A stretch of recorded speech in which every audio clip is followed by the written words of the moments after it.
Yo, salut Mugiwara, c'est Chapeau de paille, j'espère que vous allez bien. On se retrouve aujourd'hui pour une vidéo théorie, donc voilà, maintenant vous savez depuis la première théorie, donc qui date déjà de la semaine dernière par rapport à One Piece, j'ai décidé de me lancer sur les théories. Donc je ne ferai pas sur un seul manga bien défini, par exemple One Piece, je ferai sur tous les mangas, principalement ceux déjà que je fais en review, déjà qu'il y a pas mal de matière à débattre et à théoriser. Et donc, comme je vous avais dit donc, la dernière fois, je vous invite dès à présent donc, à cliquer donc, sur l'adresse mail qui se trouve dans les commentaires et puis de m'envoyer vos théories. Et puis si elles me plaisent, voilà, je les ferai passer dans une vidéo. Voilà, je ferai une vidéo qui traitera de ces théories en question. Donc voilà, n'hésitez pas à envoyer vos théories à foison. Et donc on se retrouve aujourd'hui pour une théorie qui va nous parler d'un des personnages qui m'intrigue le plus, en tout cas pour l'instant dans l'univers de Boruto, donc l'après Naruto qui est apparu au chapitre 700. Je parle bien entendu du petit Mitsuki. Mitsuki déjà, dont on ne connaît pas pardon, donc son nom de famille.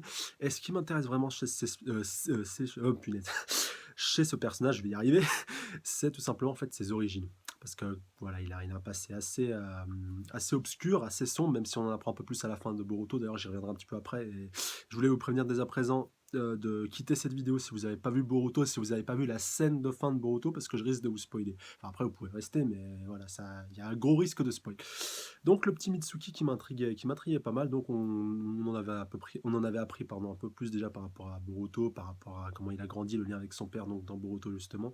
On en avait un peu plus appris aussi par rapport à Sarada dans Naruto Gaiden. D'ailleurs je vous mettrai le lien dans la description du chapitre 7 qui va un petit peu permettre d'illustrer un peu cette théorie que je vais vous parler ici, puis même ça vous permettra de vous remettre dans le bain ou de lire Naruto Gaiden si c'est pas le cas. Et donc on va directement démarrer sur Mitsuki. Donc, ça y est, maintenant je commence à spoiler, donc partez maintenant si vous voulez pas vous faire spoiler. Alors, donc oui, je disais, le petit Mitsuki, on apprend à la fin de Boruto qu'il est le fils d'Orochimaru. Il nous le déclare lui-même. En fait, voilà, il tease un petit peu tout le long du film. En fait, à chaque fois qu'il veut dire le nom de son père à Boruto et Sarada, genre il lui demande, mais en fait, et toi, c'est qui ton père? Et en fait, à chaque fois qu'il voulait le dire, il est interrompu. C'est pour ça que je regrette pas d'être resté jusqu'à la fin de Boruto quand je l'ai vu au cinéma. J'étais sur le cul, franchement, parce que voilà, sur internet, ça, on le savait déjà. Enfin, après, quand je suis allé voir sur le net, il s'avérait déjà qu'on était déjà au courant. Mais j'avoue que moi, dans ma salle de ciné, je vois ça, et à la fin, on te révèle que le gars, c'est le fils d'Orochimaru. Non, franchement, là, surtout Orochimaru, avoir un gosse, mais bon, je vais y revenir un petit peu après. Bon, après, vous en faites pas, la théorie, elle va pas faire 107 ans non plus. Mais pour ça, il faut avoir lu Naruto Gaiden, il faut l'avoir bien compris. Enfin voilà, même moi, j'ai dû me relire les 10 chapitres pour que ce soit bien clair, parce que en fait, la théorie que j'ai par rapport à Mitsuki, elle est directement liée en fait à ce qui se passe dans Naruto Gaiden, et plus précisément avec Shin Uchiwa. Bon, là, ça nous a révélé que c'est pas vraiment un Uchiwa, mais bon, on va l'appeler Shin. Voilà, ce sera plus clair. Donc le Shin original. Et donc, on apprend dans les chapitres de Naruto Gaiden que Shin était en fait un sujet d'expérience d'Orochimaru, voilà, comme il en a pu avoir à foison tout le long du manga et tout le long de sa vie, que ce soit Yamato, voilà, Yamato qui est l'exemple le plus connu, et notre ami Shin Uchiwa, voilà, Shin, donc, qui est devenu plus tard Shin Uchiwa, parce qu'il avait fait une fixation, le mec, sur l'Akatsuki et sur Itachi d'une manière générale.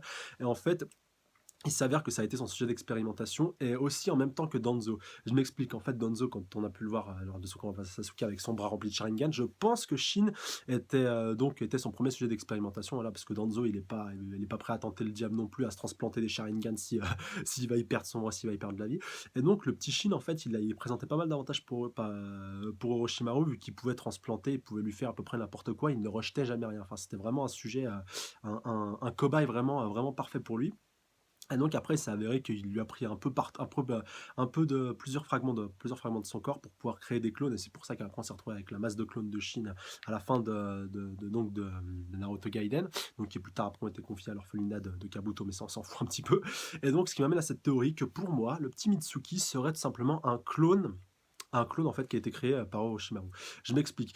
Je pense que pour créer Mitsuki, donc déjà il a dû donner une partie du clan Otsutsuki, parce que pour ceux qui ont vu The Last, le petit Mitsuki m'a fait directement penser à Toneri Otsutsuki, donc qui est le méchant principal de The Last. Bon, voilà. Je vais pas vous refaire tout le topo de The Last, allez le mater si vous l'avez pas vu. Mais en gros, voilà, ce que vous devez savoir, c'est que Toneri, c'est le méchant principal de ce film-là, et qu'il est un des descendants donc, du frère du Rikudo Sennin, donc celui par qui est descendu plus tard le Byakugan, et donc la branche des Yuya. Mais vous me direz, Mitsuki, il n'a pas de Byakugan. D'accord, ça je l'accorde, mais Toneri non plus n'en avait pas dans The Last. Et je pense que donc il a dû récupérer, après, je sais pas si c'est lié directement avec les films ou s'il a récupéré un fragment fragment de Kaguya ou que sais-je encore. Mais en tout cas, voilà, Orochimaru, il a récupéré un fragment d'un membre du clan Otsutsuki, donc Toneri qui me paraît donc l'élément, si vous voulez, le sujet le plus crédible, même si Kaguya, mais bon, voilà, il était pris dans le Tsukiyomi infini à ce moment-là, donc ça me paraît un peu difficile, surtout qu'elle a été scellée. Enfin bref, vous voyez à peu près le topo. Mais bon, et donc, pour revenir par rapport à Mitsuki, donc voilà, il a déjà une partie du clan Tsuki dans son corps, ça j'en suis quasiment persuadé. C'est pour ça qu'il nous a pas dévoilé son nom de famille, parce qu'il doit avoir que Kishimoto, je veux dire, nous a pas dévoilé son nom de famille. Surtout que voilà, ce serait une énorme révélation, et puis on comprendrait pas vraiment comment ça s'est passé. Surtout qu'il se dit être le fils d'Orochimaru. Donc lui, il connaît déjà son passé, déjà ça c'est un point fort. Je pense qu'il sera un peu plus développé dans l'animé à venir donc de Boruto, enfin dans l'animé, dans le manga, et puis plus tard l'animé de Boruto. Et donc pour finir avec notre petit Mitsuki, je pense donc qu'il a de l'ADN donc notre petit Mitsuki qu'il a de l'ADN de Otsutsuki, et je pense qu'il a aussi de l'ADN d'Orochimaru. Je pense en fait qu'il a un peu il a un peu laissé sa trace, et que je pense qu'on peut, même si c'est sa création, parce que voilà, aller me trouver la merde, trouvez-moi une femme avec qui Orochimaru aurait pu avoir un gosse. Bon, à part Tsunade, ça pourrait coller aussi, mais bon voilà, Tsunade, voilà, elle a déjà perdu Dan, elle a déjà perdu Jiraiya. Enfin, bon, ça me paraîtrait vraiment ça me paraîtrait vraiment un peu tiré par les cheveux s'il était né naturellement en fait. Et donc je pense vraiment que Orochimaru est son créateur, et donc il lui a implanté un peu de son ADN à lui. Parce que voilà, quand on regarde Mitsuki, là, il a le teint pâle un peu comme Orochimaru, et ça m'a fait directement écho par rapport à ça. Après, vous me direz, le clan Tsuki aussi, ils ont le teint pâle, mais je pense quand même qu'il a une filiation avec Orochimaru, surtout qu'il a les yeux pas tout à fait la même forme, mais de la même couleur que lui, donc un peu orangé, si vous voyez un peu la couleur et la forme des yeux d'Orochimaru. Bon, il n'a pas les cernes de serpent, mais je pense qu'il y a pas mal d'éléments qui pourraient converger dans ce sens-là, comme si vous avez vu aussi Mitsuki combattre, que ce soit dans Boruto ou dans les chapitres spéciaux qu'on sortis, il a le pouvoir un peu d'allonger ses bras. Et ça m'a directement fait penser à Orochimaru, voilà, avec ses pouvoirs de serpent, et puis avec toutes ces manières de distordre un peu son corps, que ce soit de le couper, de muer un peu comme un serpent. Même quand il combattait Sandaime, pareil, avec sa tête, donc qu'il décollait, même plus tard quand il affrontait Jiraiya. Et c'est pour ça que ça me fait penser il y a de l'ADN d'Orochimaru là-dessus. Je suis pratiquement prêt à mettre ma main à couper par rapport à ça, et qu'il a en plus du clan Otsutsuki, même si je pense qu'il n'a pas encore réveillé ses pouvoirs de ce côté-là. Et il faut bien aussi voir que Mitsuki est un peu un clin d'œil à Luffy, voilà, de One Piece, et que par rapport à ça, que Kishimoto a voulu rendre un peu hommage à son ami Oda. Et d'ailleurs, ce dernier va un peu faire pareil, je pense, avec Raizu, donc un des personnages qu'il a créé, donc qui est le premier ninja à apparaître dans One Piece. Voilà, je vais pas vous spoiler pour ceux qui suivent pas, qui sont pas encore à jour dans One Piece, mais bon, c'est un personnage assez important, et puis ça fait un peu écho avec la vidéo précédente. D'ailleurs, n'hésitez pas à aller voir ma première théorie si ça vous intéresse.